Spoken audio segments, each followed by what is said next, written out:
الو. ايوه انا سوبرمان. عرفوني ايه المشكلة؟ عندكم ولد مش بيرضى يروح المدرسة الصبح، بيقعد يعيط ويزن وبيغلب مامته. اسمه ايه الولد ده؟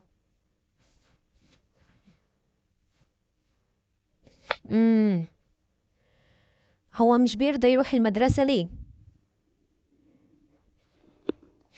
مش بيبقى قادر يصحى الصبح والجو بيبقى ساقعة؟ طيب ما ماما بتلبسه هدوم كتيرة عشان يبقى دفيان، وكمان لازم ننام بدري عشان نقدر نصحى بدري فايقين للمدرسة. هو مش عارف ان احنا بنتعلم في المدرسة حاجات حلوة جدا، والحاجات اللي بنتعلمها دي هي اللي بتساعدنا نبقى أقوياء ونقدر نساعد الناس زي سوبرمان كده.